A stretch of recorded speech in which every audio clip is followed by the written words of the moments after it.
never done it before, but for some reason I decided now was the time to test it out and see if I could make it work. So we're gonna do some DIY cheap string art.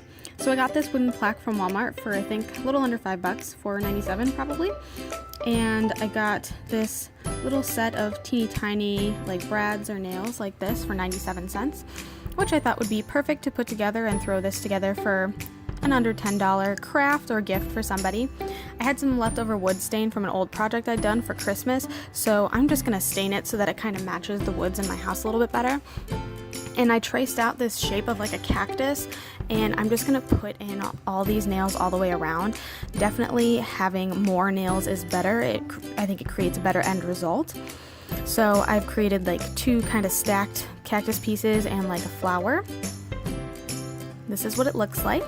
And I've also kind of noticed when I was looking up for some inspiration that having multiple colors adds way more dimension and kind of makes it look a little bit more professional. So I have like 3 pinks for the flower, 3 greens for the cactus, and 2 different browns for this pot at the bottom. So I'm just kind of gonna drag it around and loop it around each one to outline each of the pieces, and then kind of string them out across. This is what it looks like after just one color, and you'll notice once I add the second color it just looks so much better, way more dimensional.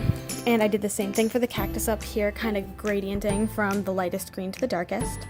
So I'm going to do that in this last little section of the cactus up here and then move on to the pink. So I'm going to show you what I did for that. So obviously you're going to want to tie a knot around one of these brads or nails, and I'm doing this thing that I said earlier where I would wrap it around the head of the nail. I'd also just like to say this is like way harder than the internet led me to believe it was going to be, because you need to keep consistent tension. If you drag it the wrong way, then it's going to unloop the last like 8 nails or 8 brads. Pretty sure I'm about to do that in like 4 seconds here.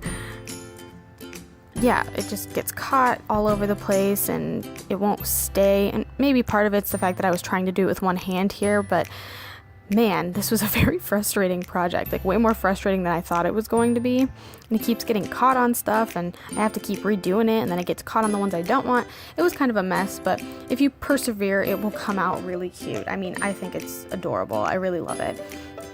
And I've gotten a lot of compliments on it thus far too. I kind of wanted to jazz it up, so I just kind of painted the phrase "Welcome Home" along the side. Here's what it looks like from the sides. Obviously, this wood plaque is kind of hollow in the back, so there's not a lot of support for these nails. So they do kind of bend in a little bit, but I think it turned out great either way. Once you hang it up on a wall, it's not gonna, poke anyone in the back, and I'm just really happy with it. So thanks for hanging out and watching. If you want to see something else, be sure to like and subscribe, and I'll see you in the next video. See ya.